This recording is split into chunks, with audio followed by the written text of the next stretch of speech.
keep that in mind. So let's begin. We're going to take the cases in the order of appearance. The first one is Tower Holdings versus AAP. May it please the court, Your Honor. My name is Robert Vi. I'm the attorney for Tower Holdings, the appellant. And I would like to reserve time for rebuttal. All right, you got it. How much time? 5 minutes. You got it. Your Honor, this is an appeal of 2 orders from the trial court in Tampa, Florida, August 26, 2013, which was Judge Foster's order granting appellee, which was the plaintiff below, their motion to enforce a settlement agreement.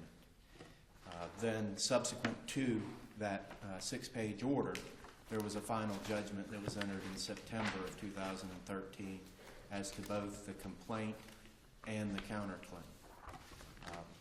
The lawsuit involves the construction of Asia Channelside Bar in downtown Tampa. The appellee was a subcontractor on the job.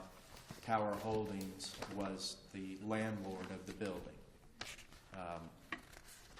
The appellee submitted 3 bids to perform some work as subcontractor on the job, and those bids were paid by... Let me ask you a question. The only people present during these alleged settlement negotiations were Anthony Polio and Mike Hamilton, correct?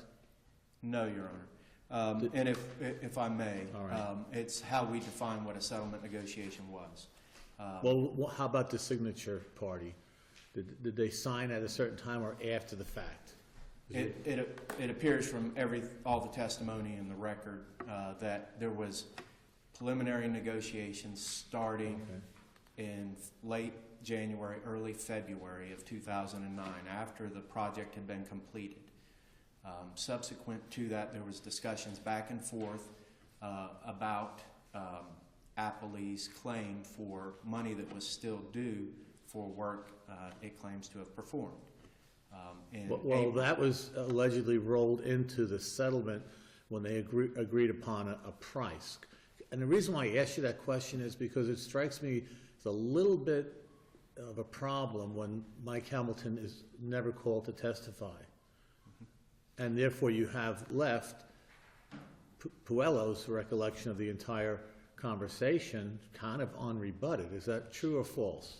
That is a problem, but Mr. Palaio's testimony was not exactly clear on all the issues. Okay. Okay. So you're going with a burden of proof argument or something else? Well, first of all, the standard of review would be a de novo review interpretation of the agreement. The agreement itself nowhere states that it's a settlement agreement.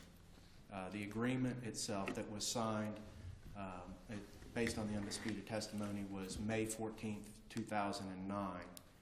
The front page of that agreement states that it was prepared April 14th, 2009. And as I mentioned a few moments ago, there had been discussions prior to that.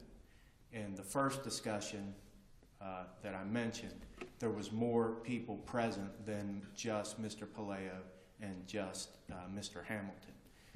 Mr. Hamilton was a member, a 33% member of Tower Holdings, and he executed the agreement. The appellant did not contend at the trial court that he did not execute it or that he was not authorized to execute it as the agreement is written. There's no question this agreement was executed after all the work had been done. That is correct. There is no dispute by either party that the work had already been completed by February 1st, 2009. The agreement was a form contractor agreement that was prepared by Mr. Palaio. Because this isn't even an AIA form. Right. And that contractor agreement that he prepared states, it recites what was to be performed, and it specifically references an Exhibit A as the work that was to be performed according to the schedule. And that Exhibit A was not attached to several of the pleadings and motions of Paleo, but it is part of the record. It was attached to the motion for rehearing, and that Exhibit A is actually a blank sheet. There was no outline, no description of the work that was at issue. The way we know what work was at issue and involved in this $34,000 was due to the answers to interrogatories that Mr. Paleo provided. And those answers to interrogatories reflect a breakdown of certain amounts, and they arrive at an amount of $33,910, which was a little short of the $34,000. Is there any question but that after the execution of this document, there are 2 partial payments that are made as called for in that agreement? Well, the agreement doesn't call for any payments. The agreement had a provision as far as payments, and it was clearly stricken through. So, as far as the written agreement What are those itself, 2 payments for? as the way I understand it and the way the evidence appears is that there were 3 payments, and that those payments were made by the sister entity, Channel Bar, after this agreement was entered into, and that it was Mr. Paleo's testimony that there was an oral agreement after the payment term was stricken through. There was an oral agreement which was not included in the written agreement at the time that the agreement was entered into. But Solomon testified to the contrary, correct? He was one of the partners, so you had Solomon and Hamilton allegedly aware and approving this agreement. So you had 2 out of the 3 partners at that time participating. Then there was a swearing contest at the non-jury trial between Paleo and basically Solomon. Right. There was disputed testimony whether or not Mr. Solomon was present at the May 14th meeting where the contract was ultimately Solomon signed 2 of the 3 checks that were tendered after this agreement of however you describe it was entered into. He initialed the checks from Channel Bar, yes. It required, I think the checks required 2 signatures. He initialed and Mr. Hamilton signed the checks. I mean, it was no small amount. They were in the thousands each time, correct? Right. There was a check for $2,000, a check for $2,500, and a check for $3,000. Okay. So do we take away that after the agreement is executed, there's an oral agreement as to a payment schedule? That is the only, we have to get into parole evidence in order to determine what was agreed to. But we do have an agreement. Yes. Well, we have the signed agreement. Right. And then subsequent to that, there are 3 payments that are made by a sister entity. Correct. All signed off, initialed Right. by Mr. Solomon. Yes. Okay. Okay. And the amount that's in the agreement is $34,000. And that $34,000 was for all work that had already been performed. It was not a negotiated amount. It was not a reduction of an amount. Well, that was disputed. Didn't one side say it should have been around 51,000 because there were add-ons and changes, and then 34,000?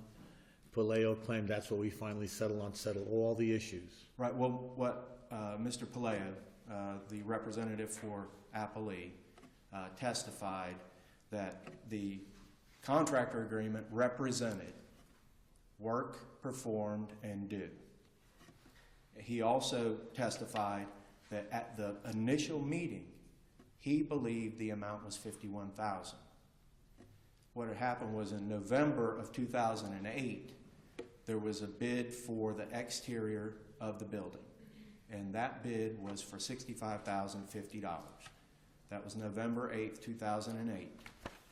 November 24th, 2008, appellant paid the full amount for the exterior portion. Some of the work, because of scheduling, was not going to be completed in time for the opening. Another contractor was brought in. Paleo's entity did not perform the stucco work, which was part of that bid. That amount was reduced from the $50,000, and that's how you get to the $34,000. So it wasn't work that he But that's did. not set forth in the paperwork. It is. So, It is. In his answers to interrogatories, he specifically breaks down. well, in the agreement, the written agreement It doesn't does not have that much detail. It has no detail. So in other words, so you said before there was a credibility contest. Maybe that was my phrase, but there's a credibility contest. So the judge in this non-jury trial listens to everybody. Right. So what part of this is not the judge resolving a credibility contest in favor of one side or the other versus you want us to reverse the rulings as a matter of law? Right. So tell us how this is a pure legal issue that we could reverse. Okay. The $34,000 was past consideration at the time this agreement was entered into. And how do we know that? We know that from the answers to interrogatories, which spell out the amounts that he claimed were due and deducted for the stucco work. And not is that performed. consistent with Palaio's testimony at trial? Yes. Well, his testimony was actually different at different times, but he did specifically state that he knew he was not legitimately entitled to the $51,000 because the stucco work had not been done. And that $51,000 included that amount. Okay. And so when that was deducted, that was his testimony. When that was taken out, it was the $33,910, which $34,000. It was $34,500. So the agreement, the contractor agreement, comes to $34,000. There's no explanation on the contractor agreement that this is how I arrived at these amounts. Is there a legal requirement in the law of contracts that math be set forth? No, there's no legal requirement that it be set forth, but it certainly would have helped the owner of the building who, again, keep in mind, there was not a contractor agreement in place at the beginning of these jobs. And who prepared this agreement? Mr. Palaio prepared it. Now, there was some testimony that he was instructed to prepare it by Mr. Solomon and Mr. Hamilton at the April 15th hearing when the judge was questioning it, but he later testified that it was his decision to prepare the agreement. So the testimony, while not controverted by Mr. Hamilton, was not exactly 100% clear as far as Mr. Palaio's point of view. So he actually changed somewhat as to the formation, who prepared it. But he did prepare that agreement in April of 2009. And so that agreement does not anywhere mention that it's a settlement of a disputed claim. Is that a legal requirement? The agreement does say that it's for work that was already completed. Correct. Right. What the plain language of the agreement states is that it was for labor performed and materials provided as of February 1st, and again, it's dated May of 2009, so it's past consideration.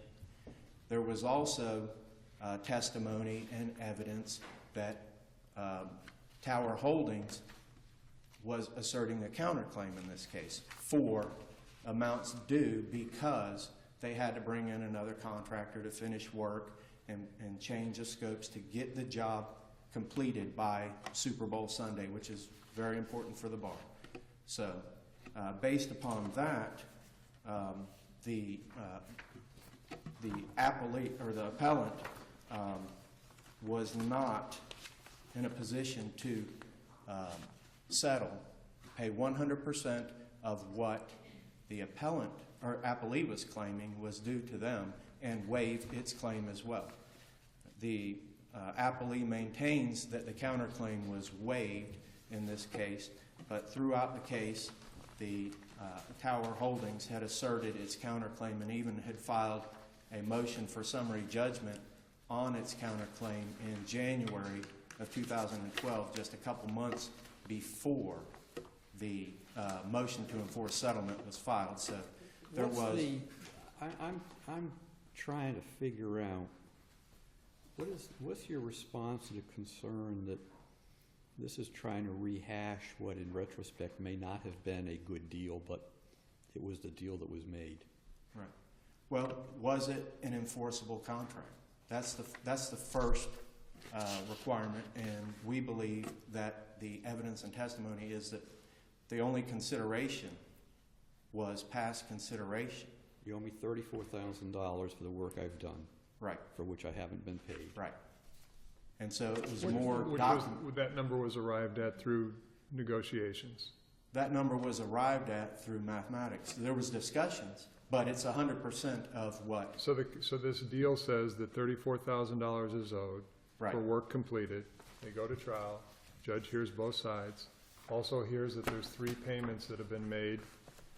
Sort of, and he concludes that this ratifies the agreement, right. and we don't hear from the other side. Well, what we heard from the other side Well, was, Mr. Hamilton, the only other person to sign the agreement, didn't attend the trial. right, that we did not hear from Mr. Hamilton, that is correct. We did hear from Mr. Solomon stating that Tower Holdings was claiming money due for damages that it incurred by switching contractors. We did hear testimony as to that. We did hear testimony from the exterior architect, Mr. Ibarra, who said that some of the work had to be redone on the interior, which would give rise to the issues resulting in Tower Holdings' claim to be paid. You're into your rebuttal time. Did you want to keep going or save it? I'll save it. All right, you got Thank four minutes.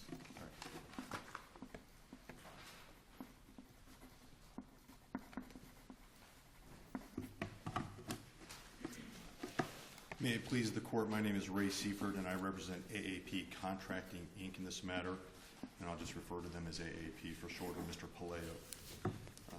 I think the court has hit upon the salient fact here. We have an enforceable settlement agreement signed by Mr. Hamilton and Mr. Paleo. And do you dispute who prepared it? No, Your Honor, it was prepared by Mr. Paleo at the request of the folks at Tower Holdings, simply because contracts are constructed. Is there anything vague about that should be resolved against the draftsman? No, there isn't, Your Honor. It doesn't say it's a settlement agreement, which is the nub of the whole case, isn't it? Well, Your Honor, a lot of times accord and satisfactions don't scream out it's an accord and satisfaction. What we have is we have work performed, labor provided. All of the work has been done by the time this contract is entered into. In fact, all the prior work that you've heard about, the Super Bowl and everything else, is well resolved and done by the time ultimately this contract is signed by Mr. Hamilton on behalf of Tower Holdings. So regardless of, contractor agreement, I think what Mr. Paleo did is he took a form that he normally used to do work, modified it to say I've done the work, but he includes the salient facts that from the money I'm going to receive, I'm going to pay off all the subcontractors, make sure the property is lien free. Well, what about referring to an Exhibit A but then not attaching an Exhibit A? Well, Your Honor, candidly, it doesn't appear there was anything else to do, and it may have just been a standard provision where it says scope of work.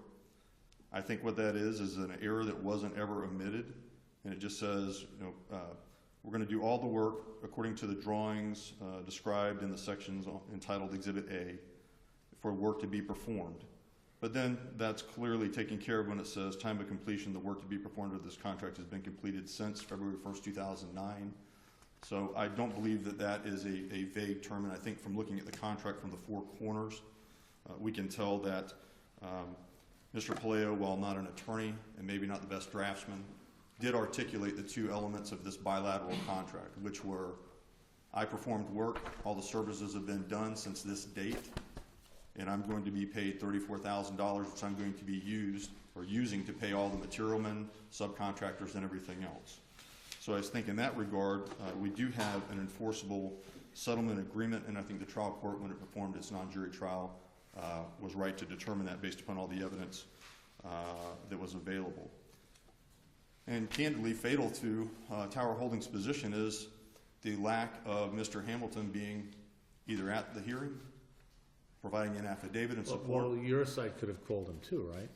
Your Honor, we could have called him, but there was no reason to. Candidly. Well, if the judge didn't believe Paleo, you'd have a problem. Correct, but he did.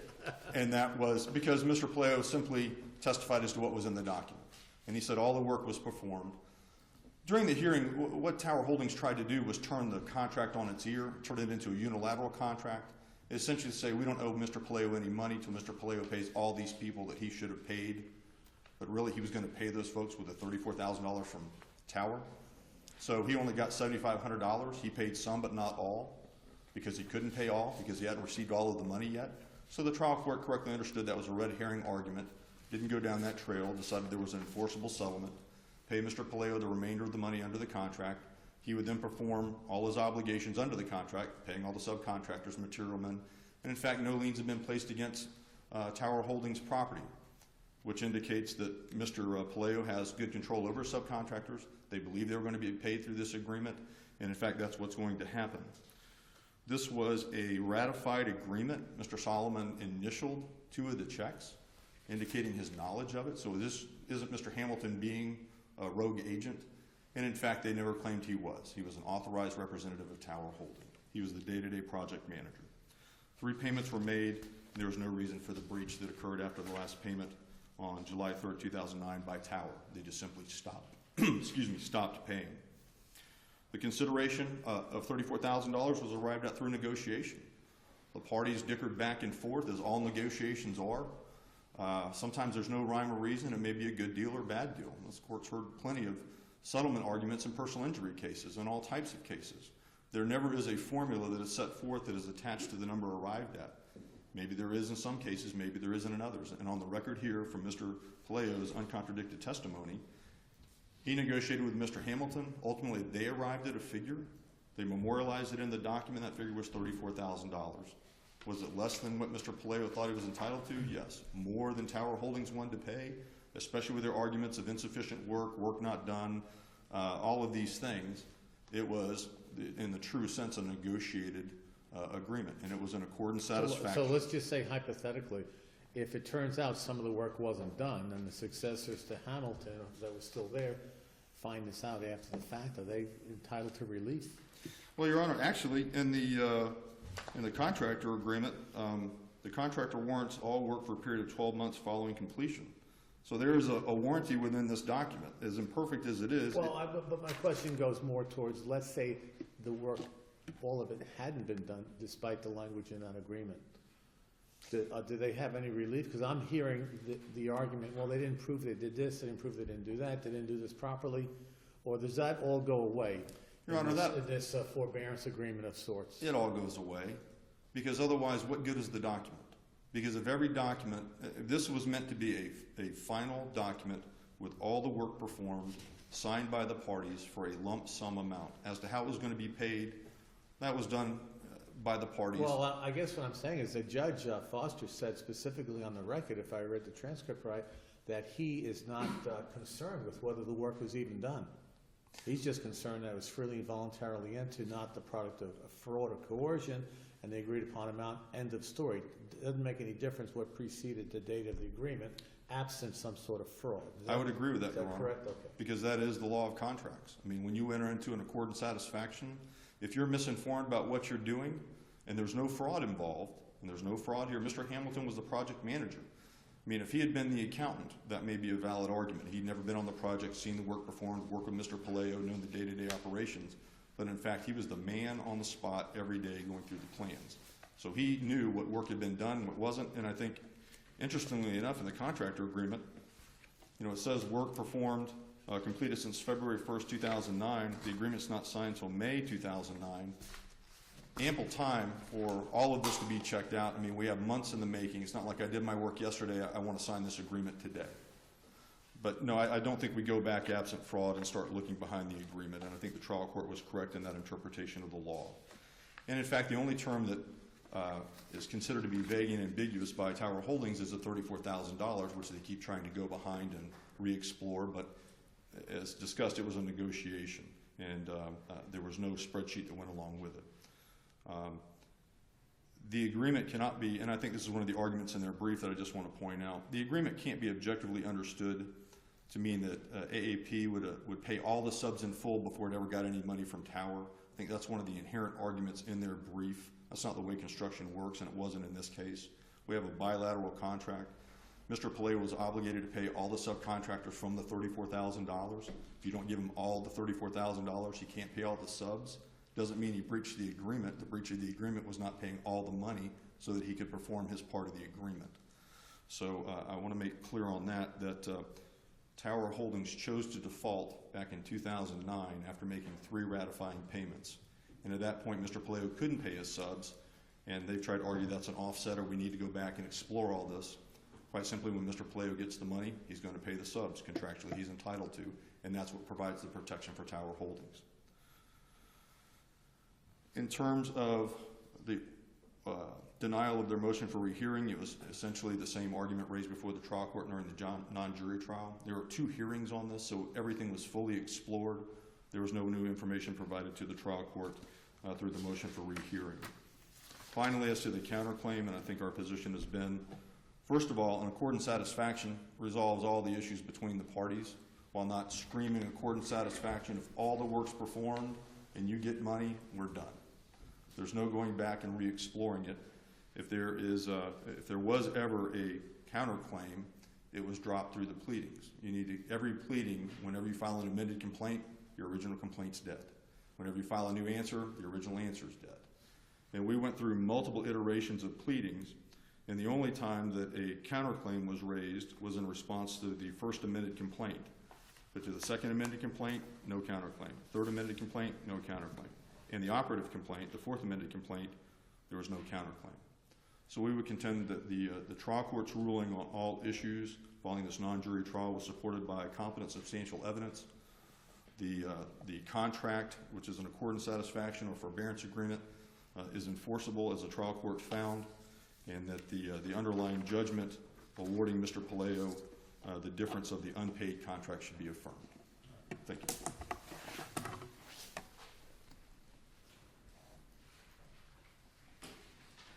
Well, you've got 4 minutes left.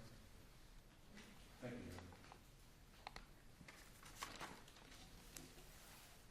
you. The contractor agreement, which is not entitled a settlement agreement, accord and satisfaction, or anything like that. It's labeled a contractor agreement prepared by Mr. Palaio, provides, and he could have stricken through it just as the testimony was that Mr. Hamilton struck through the repayment term.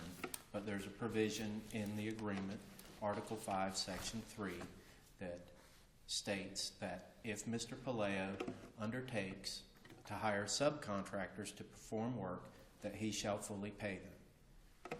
There's been no testimony at the trial court that payment to those subcontractors was contingent upon him being paid. It's not in the agreement that it was contingent upon him being paid. Again, he received $24,000 more than the work he performed. He could have applied those credits to the amounts which he testified at the trial were not paid. Actually, as to the exterior fire sprinklers in the amount of $5,375, he testified that he paid that. He testified that he paid that in full. Discovery was conducted. Again, the court would not allow us to get into the numbers, how the $34,000 was arrived at. That number was included in the $34,000 amount.